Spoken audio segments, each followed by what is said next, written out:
Despite the variety of films on this year's list, critics say the Hollywood movie industry has lost its edge.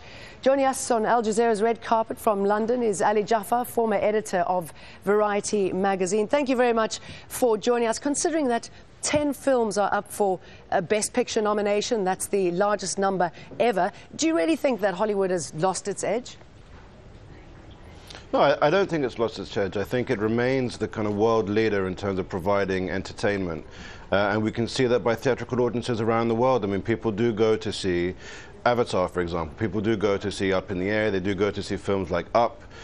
So Hollywood remains a kind of leading provider of film entertainment around the world. I think where we're seeing it is actually the global film industry is facing some unprecedented challenges, particularly with the onset of online and digital distribution and with the decline of DVD sales. So I think we're seeing this kind of convergence now of the new technologies and old media, and it's interesting to see how that will actually progress in the next few years. Okay, let's look a little bit at the new media, the sci-fi epic Avatar. We've just got a couple of shots if nobody else has seen it yet.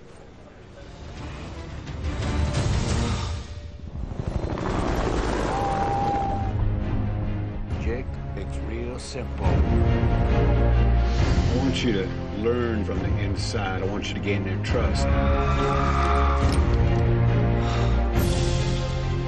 You should not be here. So lots more than just a lot of blue makeup there. It's become the battle of the ex-spouses. Who do you think is going to win? I need your help. I mean, it's still neck and neck, and I think we've seen some interesting developments. I mean, Avatar's won some big prizes, Hurt Locker's won some big prizes, and I wouldn't entirely rule out Inglourious Basterds that remains a distant third, because, you know, particularly with Quentin Tarantino and Harvey Weinstein campaigning in the backgrounds. I think if you had to go for one best film, it would have to be Avatar, just because, you know, you're talking about the most expensive film of all time, you're talking about the most successful film of all time. It was groundbreaking in terms of its technology and progression in terms of that, so I do think Avatar is something of a benchmark for cinema. Hurt Locker is a very well-made film, but a much smaller film, much more intimate film, so I wouldn't be surprised if Catherine Bigelow took the Best Director prize and they would share the honours that way. Okay, what about the lead actresses? Again, Meryl Streep, she's had a 16th nomination. That's another record. It just seems that she gets better and better. Well, I mean, I think she has a permanent place every year at the Oscars, regardless of what film she's made.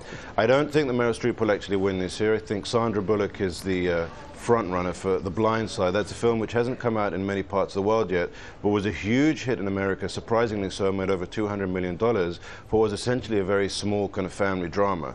So that, I think there's a feeling that, you know, Sandra Bullock came back from a few years in the wilderness, has had a few hits in a row now, and certainly it seems to be her year in the Best Actress field. And what about Jeff Bridges? He's been plugging away as an outstanding actor. Do you think this is his year?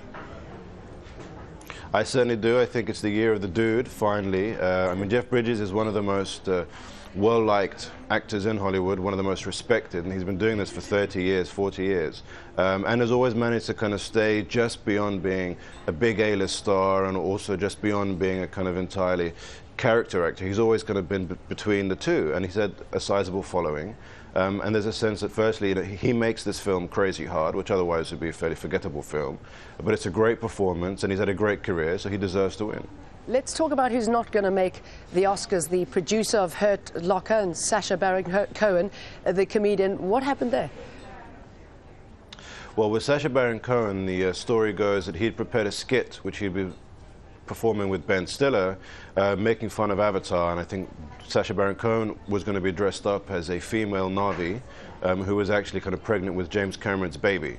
The producer of the Oscar show probably felt that this was not the night to upset James Cameron, considering that he's likely to be the big winner, so they basically pulled the skit, so Sacha's going to stay at home.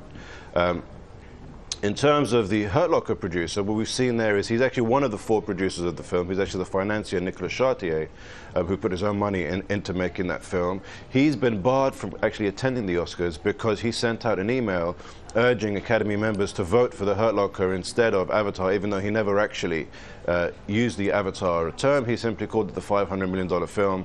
Not exactly that subtle. So he's basically been punished by being told he's not allowed to attend the ceremony, although if Hurt Locker does win the Best Picture Oscar, he will still get a statue later this month. Lots of drama before the big night. I look forward to seeing if your predictions are true. Ali Jaafar, thanks for talking to us.